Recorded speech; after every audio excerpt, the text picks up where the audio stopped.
We're floating like butterflies and stinging like bees. Rumble, you badass jet pilots, rumble. Welcome to the Wingmen Show. I'm Drew Brown. We're here to inspire, entertain, and learn so we can all grow. Happiness and serenity are the keys. To you, my friend, my wingman, my main man, I'd like to introduce to you Dr. Paul Thompson. Hey, Paul. Good morning, Mr. Drew. Ladies and gentlemen, you've just heard from the one and only Drew Brown, Dark Gable, the American Dream. He's the man, the myth, the legend. He's the pilot's pilot, the role model's role model, and most importantly, his royal fullness.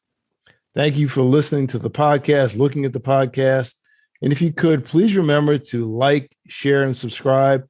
If you're watching on YouTube, hit that thumbs up button. We would appreciate it.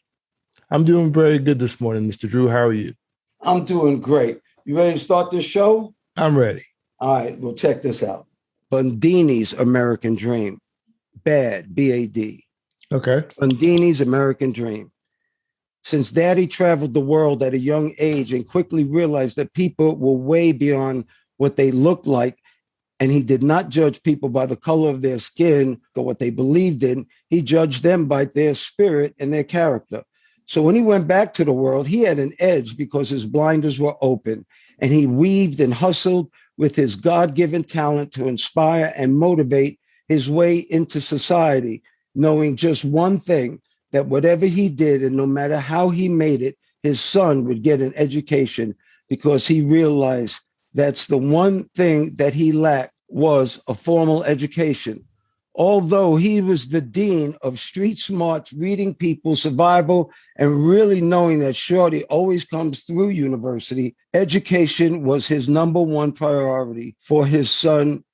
And he knew that that was what was needed to be successful in America. He saw it, he learned it, and he taught it to his son.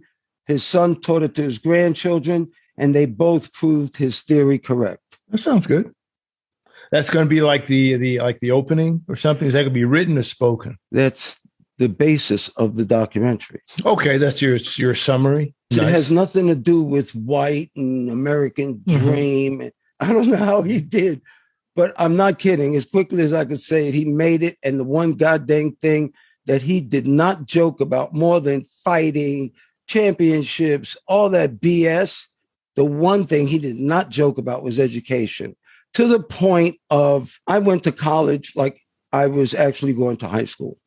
It never was a transition to me. It was just something that was happening. How I was going, who was going to pay, all that stuff was kind of more up to me, but it didn't matter. This is where I was headed, because that's the one thing he preached. And if you really want to know the truth, he was so proud of me for that one thing. He loved that I played basketball. He couldn't play. He swung a baseball bat with the wrong hand. Zero athletic talent. Everybody didn't have it. Like zero. Yeah. That white man can't jump. BS. Yeah. Bundini can't jump. Okay. I had told the same way. Zero. Musical talent. Yeah. Right. Some people zero. I mean, I told him he was doing some stuff. I thought he was just making play and make believe like he was retarded or something. At the age of 18, it wasn't there.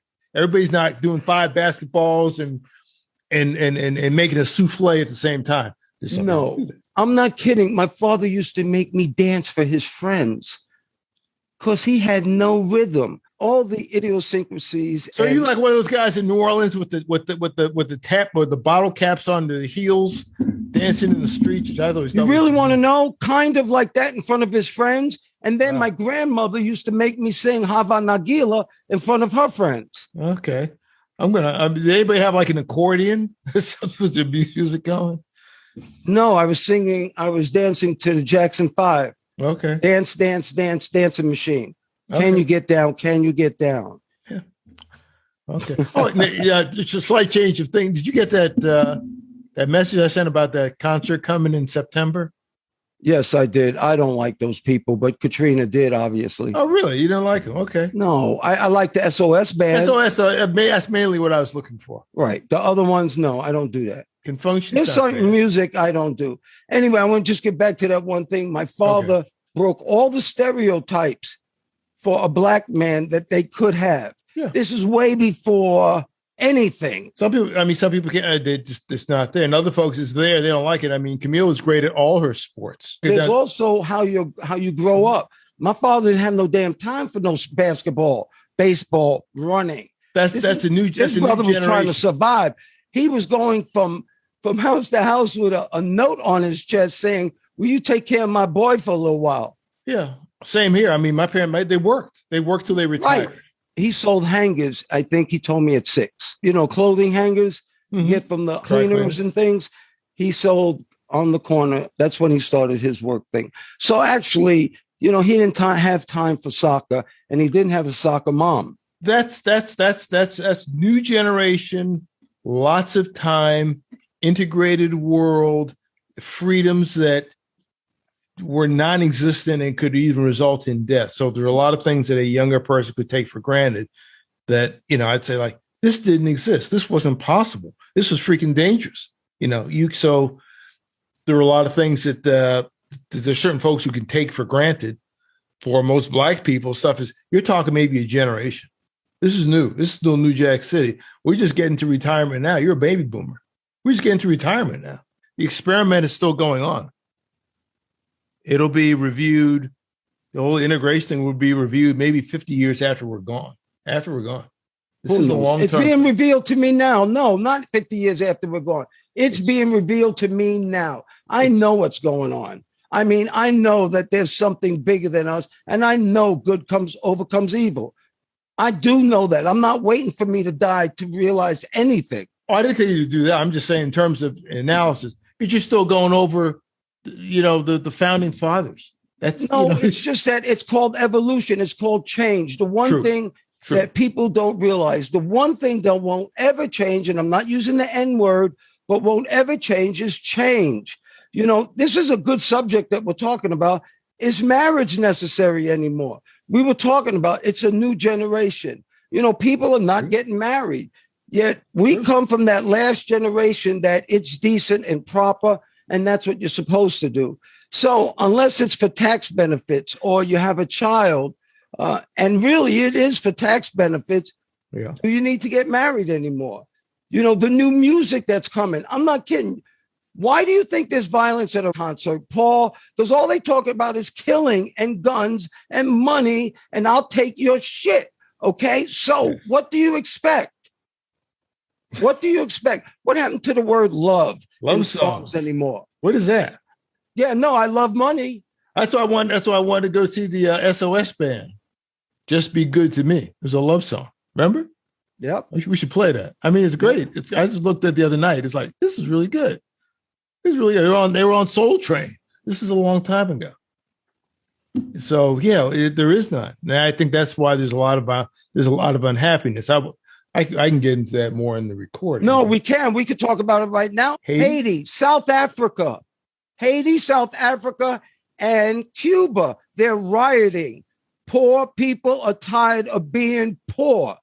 And the governments are keeping these people poor, and they don't realize the masses. That's what revolution is. That's how it starts. By the rich getting richer and the poor getting poorer.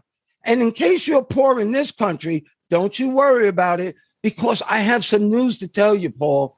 For all the poor people, they don't realize that. Let me read this so I get it right. Yes, earnings season corporate earnings season, the most wonderful time of the year. JP Morgan, Chase, and Goldman Sachs both blew their profit expectations for the second quarter out of the water. JPM more than doubled its profit. Pepsi crushed its earnings too. You see, so the rich are getting richer. Mm-hmm. That's the point. And Yes. that's what causes revolution. You have to have fairness on this planet. And when you don't, and when you have the equilibrium go off balance, you will get people in the street, because there are no kidding. When everybody said that the economy was good here, remember they just talk economy. Well, why in the hell were the food lines so long?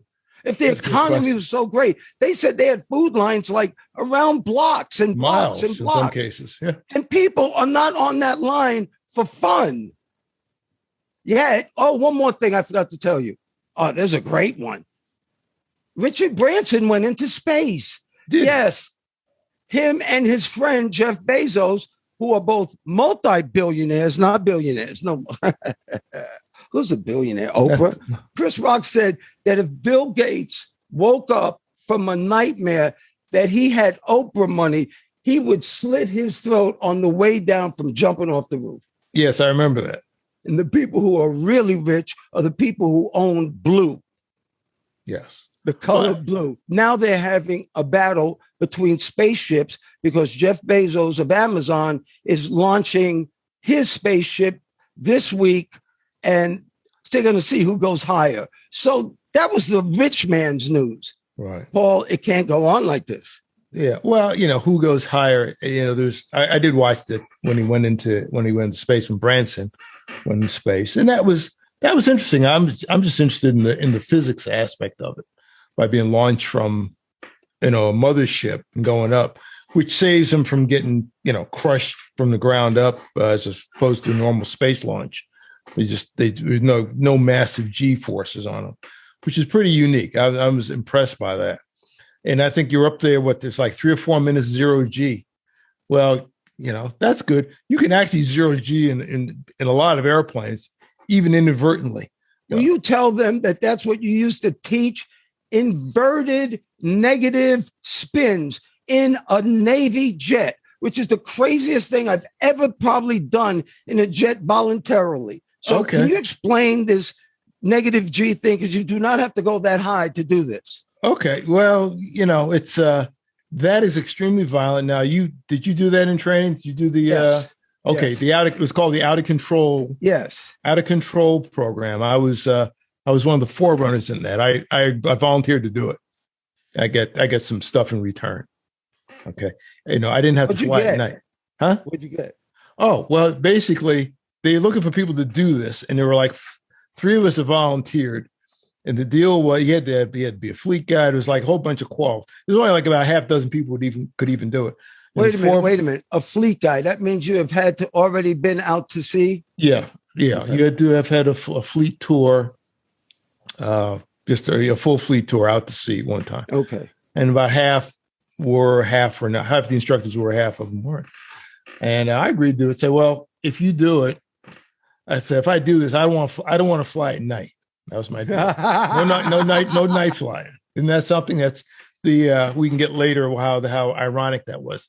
But that was the big, I instructed in all the phases, but I didn't want to be bothered with the guns, and I didn't want to do the night stuff because I was working on my resume to get out and go to the airlines, and I like daytime stuff. And the good thing about doing it was extremely violent, but you could write your own schedule, and you really weren't instructing. You were in the back seat, and you did everything. It was really short flights. They used specialized airplanes. What do you mean specialized? These were T2 trainer jets that had special lap straps, not just the regular lap straps that you normally had in the airplane. These are special ones that cinch down. They're big, wide ones, several of them, because it was much more violent than what you're used to.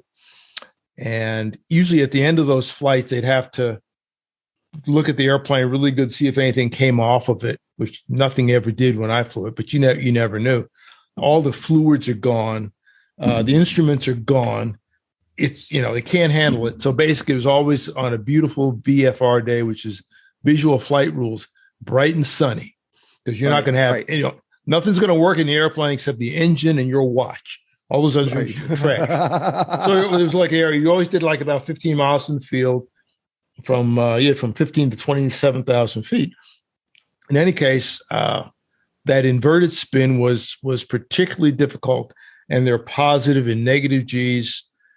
Can you explain a little bit about positive and negative G's? Because we always pull positive G's, and that's where the blood rushes from your head into your feet. And if you don't have these special suits that we had called G suits that squeeze you in the abdomen, the thighs, the calves, to keep that blood rushing all the way, you will black out. And you can actually pull so many G's that your vision goes like a little straw. It goes boop, and you can black out.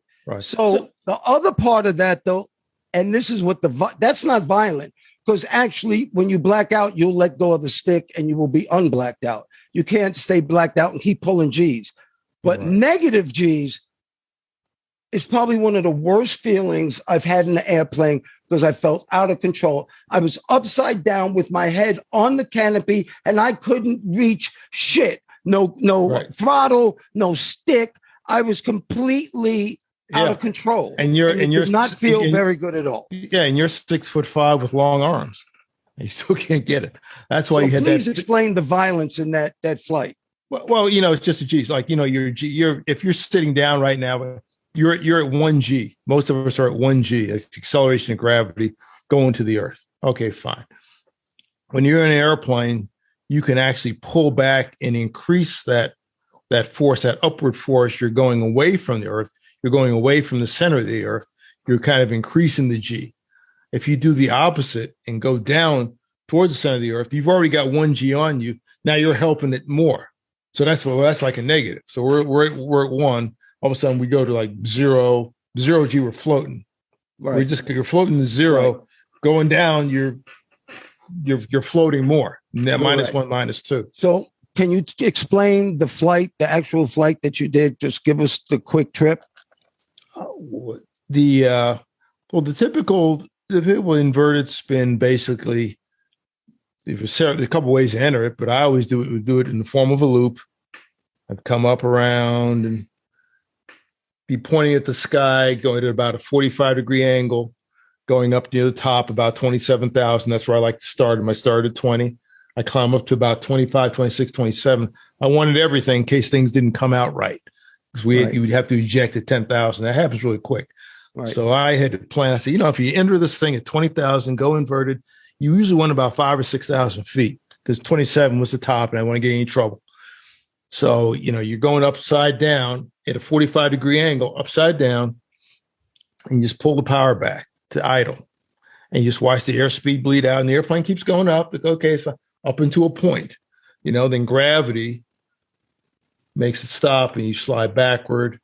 And then you actually put opposite controls in as it's happening. What does that mean? You take the rudder, stick one way and you take the rudder the other way. The other way, yeah. Push the stick. You put it out you make an uncoordinated flight. You make the airplane deliberately uncoordinated. We're trying to get it into a spin. And the whole purpose of that program was to put a student in his worst possible situation and have them get out of it. Hopefully it'll never happen. Happen. It's like you have a fire extinguisher. Hopefully we never use this fire extinguisher. Correct. Hopefully, but we have it. That's a tool in your toolkit.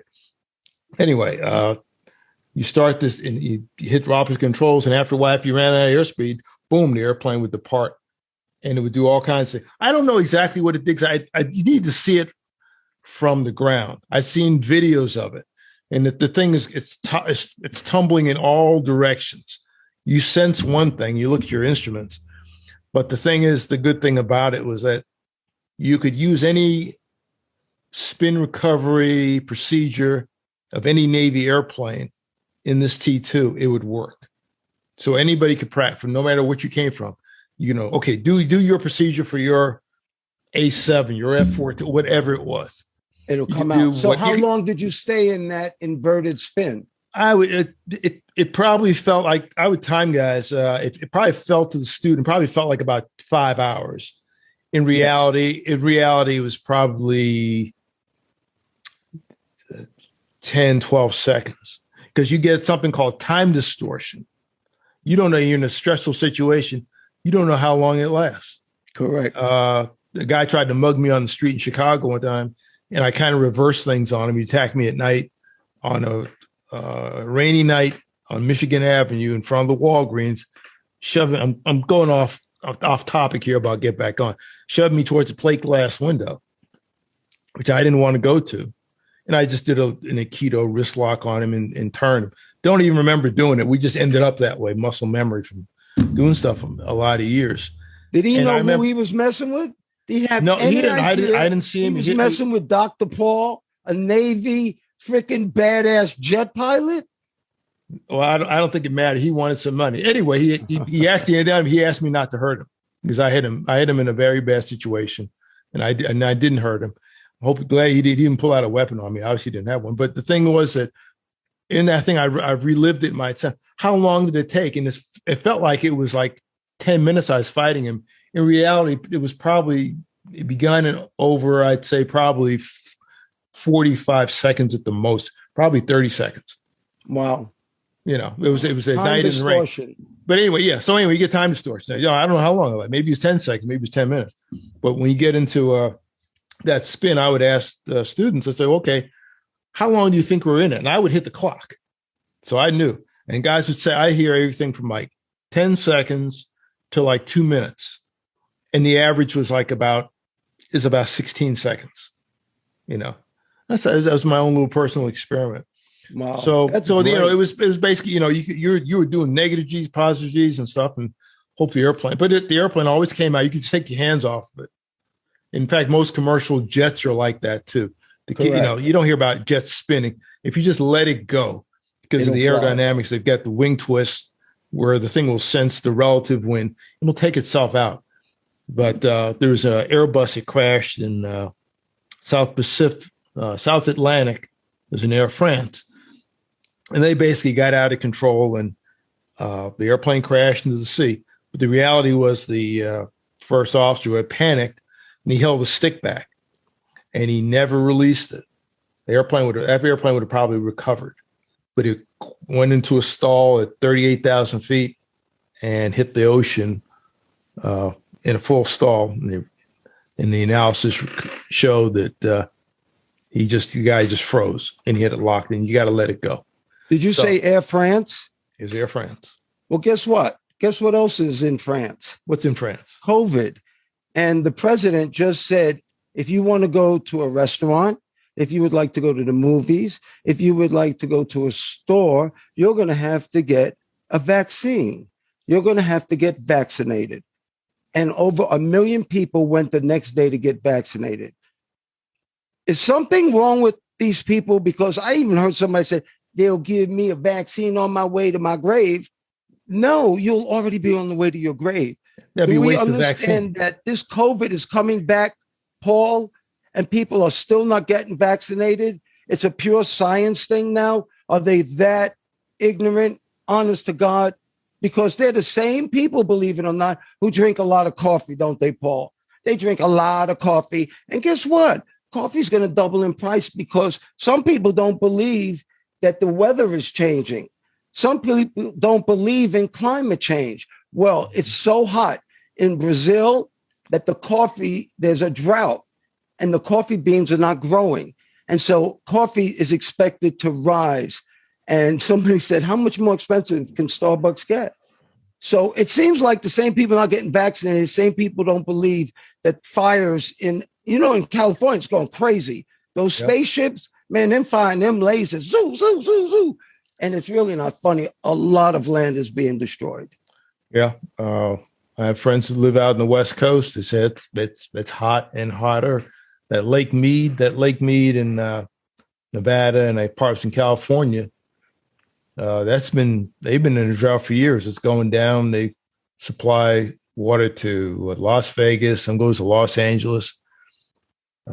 There's water shortages in the U.S. Every once in a while, there's droughts up here, but we get plenty of rain. They're not getting anything out in the West Coast. Don't you think it's because of climate change? Oh yeah, clearly it's climate change. It's hot. It's hot in Western Canada. So give me the thought, the psychological pattern of these people who are not getting vaccine and who don't believe in climate change, because it's a clearly strike against education and science. This is not a belief. This is not a theory. This is objective. This is not subjective. Well, you're in a highly politicized era. Many things are partisan, and there's a natural inclination for a lot of people, a lot of Americans, to be oppositional. There's an oppositional streak that goes through there.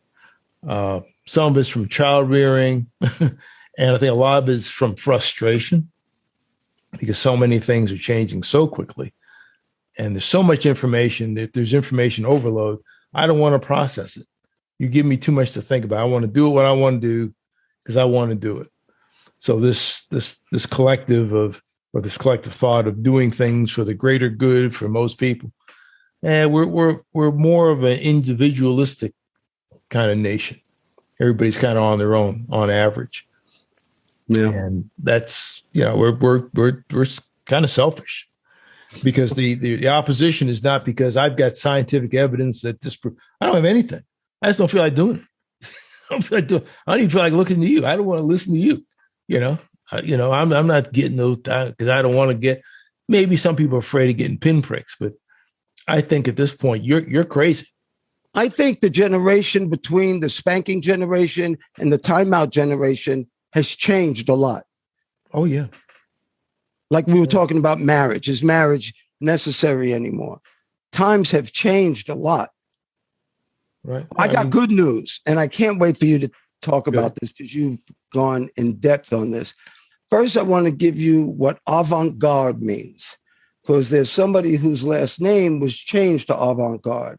And avant-garde, the definition is new and unusual or experimental ideas, especially in the arts or the people introducing them.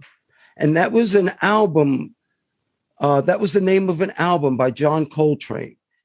And the young lady we're going to talk about now is her father, who I'm going to let Paul tell you what his name was. Yes. He changed her last name to avant-garde. She is the first American Black girl to win the spelling bees. I think she only studied for 2 years. There's so much more to her, which I'm going to let Paul talk about.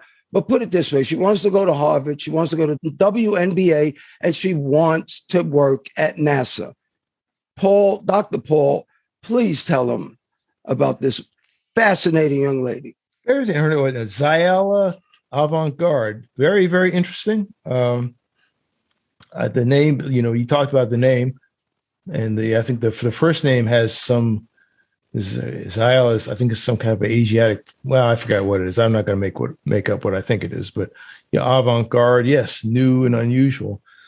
I looked at the names of her parents, and they all have different names, but the father's last name is Spacetime. I forgot what his first name is. Yeah, Spacetime, Spacetime. So that's rather unusual. So I don't know if he's a physicist or extraterrestrial leanings, but in any case, she studied for 2 years. She wins the spelling bee, and I found out that wasn't her only spelling bee. She got I guess $50,000 for winning the Scripps Howard spelling bee, but she had also recently received like $10,000 for some other spelling bee. So the Scripps Howard, I guess, is the big time. That's the NBA All-Star game kind of thing. Right. So apparently she's got a lot of capabilities. Apparently she's good at math, a lot of things. And her father gave her the challenge of doing the spelling thing just rather recently, since she's doing other stuff. That's exceptional. But what got me, and you probably heard of her basketball skills. She's good at basketball. So I look at the YouTube. She's not good. She's very good. She's got three Guinness World Records. Yes. Drilling basketball simultaneously. To do that commercial with Steph Curry, and she's doing a thing, and she's actually doing it better than he is, which is exceptional. You remember? You need to YouTube that. Anybody who's out there, after you watch us on YouTube, yeah, and if you do watch us, please subscribe. And she's But, practicing. She's doing blindfold stuff. oh my goodness. Pete Maravich did some of that blindfold and throwing the ball, then taking the thing off and throwing the ball, hitting a little steel pole and having the ball, it's just a narrow pole, not a wall, just a narrow pole, have it come right back to her. It's not going left, not going right. It's coming right back to her. She does that again and again and again, practice. Then there's footage of her running full court. She can play. She can pass, shoot, does the whole thing. It's amazing. I'm telling you, you need to YouTube multi-talented. Didn't you send me the YouTube? The YouTube? I can send it to you. No, you did, I think. Okay. That's how I saw it, I believe. Yeah. She's got that capability. And one good thing she is, obviously a smart person and an active person. She's running full speed. She's not one of those children that just eats and sits and watches TV all day. That's bad for your health. Young people need to move. Everybody needs to move. Senior citizens need to move. Old people need to move. People who have physical problems need to move. You get up and move, not just sit and watch TV and get fat, gain weight, and develop chronic health conditions that are going to shorten your life, and you'll be, maybe jacked up in your 20s. There are young people dying of coronary conditions in their teens, early 20s. Because of what they eat. What they eat, and what they drink. Red Bull will give you wings. That's what the commercial says. Well, we can look at that. You can look at that two ways. Hell. We look at that two ways. You can take so much simulation. Oh, yeah. So we shouldn't get sued. But yeah. You want to get. But it's true. You want to be a wingman. You want to have like Navy wings, or even Air Force wings, or Army wings. You don't need those Red Bull wings because you didn't take the vaccine. Get them all. Amazing. Oh, I believe that people drink Red Bull that don't take the vaccine. 100%. You can get it. We get a 7-Eleven. You can get it by the case. You can go to Costco and get thousands. I tried a couple of them. And you talk about coffee. I don't drink coffee. And maybe that's a bad thing. Well, I do go to whiskey drink. The new whiskey drink I heard is Red Bull and vodka. Red Bull vodka. Yeah, I think that's actually old. I haven't partaken in a long time. I'll let how you about know. this? How about a wingman story I want to tell you about? Okay. I said, remind me of my really good friend. You said Hugh Lewis in the news? Yes. No, it's my really good friend, Hugh Lewis. Hugh and Bliss Lewis, who have a son, Hassan, and my dear girl, Chandra. Anyway, we met them, I can't tell you how, maybe 40 years ago, because the kids were still young, very young, on a cruise. We happened to be the family right behind them, right behind them. And it's like we have my daughter, Taryn, and his son, Hassan, are the same age, and the same with Chandra and Drew. So anyway, we became very good friends. We became such good friends that when Taryn was recruited by everybody in the country, they lived in Austin. They actually lived in Round Rock, Texas, but they lived right there. I think that's one of the reasons Taryn picked Texas, other than Jody Conrad came in a Cadillac and had more class than anybody I ever seen. And Hugh Lewis was a big-time sportscaster in Austin. I mean, he was the man. And he's just so smart. His family's so great. His wife's name, actually, Bliss, she's one of the only people I know who actually reflects her name perfectly. Anyway, they've been our friends for a long time, but I want to hail up my man, Hugh Lewis, for being my wingman and going through a lot of things in my life with me and always sticking by me. So there's my wingman. Well, that's good. That's good. Oh, Dr. Paul's book club, Angels and Demons. Angels and Demons by Dan Brown. Okay. And also he wrote The Da Vinci Code, I know. If you want to start reading again, pick up those books. They're page turners is what they are. And then if you really want to start reading more, this is my suggestion. I love James Patterson. Even though it's a little gory, but the suspense is incredible and they're page turners. And we need to keep reading, everybody. That movie in your head's your own. Reading is what makes it. I'm telling you, you could be the smartest person in the world. If you don't speak correctly, if you don't text properly, if you can't write an email correctly, people will assume that you're stupid. Even if you've come here from another country, guess what? You're here now. Learn English. I like the pictures of dogs in the background. You see that? That's my 4 babies. You know, here's a dumb joke, but you know who loves me more? My wife, Katrina, or the dogs? Well, the answer is I did a test. I locked them all in the trunk of a car, and I came back in 2 hours, and my dogs were happy to see me, but Katrina wasn't. There you go. There you go. Well, and then the joke. Ha ha ha. Some you're going to get some complaints on that one too, probably. I'm sure. But I didn't lock them in the trunk. I'm sure there are people say, "Oh my God, I knew something was wrong. Yeah, I knew something was wrong with this whole Wingman thing." Yeah, he's shaky. I knew he was shaky. Love you, Paul. Thanks for doing the show. Thanks for having me on. And ladies and gentlemen, please remember to like, share, and subscribe. And if you're watching on YouTube, hit that thumbs up button. We'd appreciate it. 100%. We hope you enjoyed our show. We truly thank you for your time. It's our most valuable commodity. So we're still floating like butterflies and stinging like bees. Rumble, you badass jet pilots, rumble. Dr. Paul Thompson, Drew Brown, we both say goodbye. See you guys later. All right. Goodbye. Bye-bye.